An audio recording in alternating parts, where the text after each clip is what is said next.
Hello guys, isang napakagandang araw ngayon sa ating lahat, sa inyong lahat. Sa amin ngayon, maganda na rin yung araw talaga. Pero dahil sa sunog, medyo mausok-usok yung panahon. Yan guys, oh. Hindi nagpakita ng todo si Haring Araw. Malamig yung panahon ngayon na ihip ng hangin. Kahapon sobrang init at nung nakarang araw. Pero ngayon dahil sa sunog sa part ng BC, ito medyo makulimlim kunti yung panahon. Tingnan. Ay. Ito ngayon yung sistema sa trabaho namin. Mapabor sana ito sa mga kasamahan namin na nagbabad sa sa labas buong araw. Kaya ang hindi naman maganda dito guys, dahil singot rin nila yung usok ng buong araw hanggang sa uwian. Hindi rin sana mainit dahil sa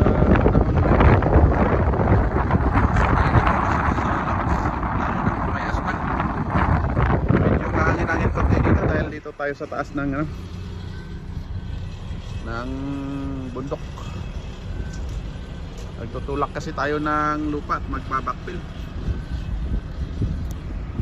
So ayan guys, update lang kayo. Ganito yung panahon dito sa lugar ng Canada pag tag-init, summer time. Daming mga wildfire sunog. Ito naman yung ibang mga kumpanya, maglalagay na naman sila ng mga linyada ng power line. So, ito guys, maraming salamat sa inyong pagsubaybay sa video lagi. Ito update lang. Ito yung lugar ng ang lugar ng Canada. Ito yung buhay abroad kumbaga. Araw-araw trabaho. Kailangan may trabaho kasi pag matingga ka lang ng ilang araw dito, isang linggo, nako, ang laking kawalan na sa'yo. Laking kawalan na sa sahod. Laking kawalan na sa bayaran. Ganito ang buhay dito. Kaya kailangan kayod-kayod.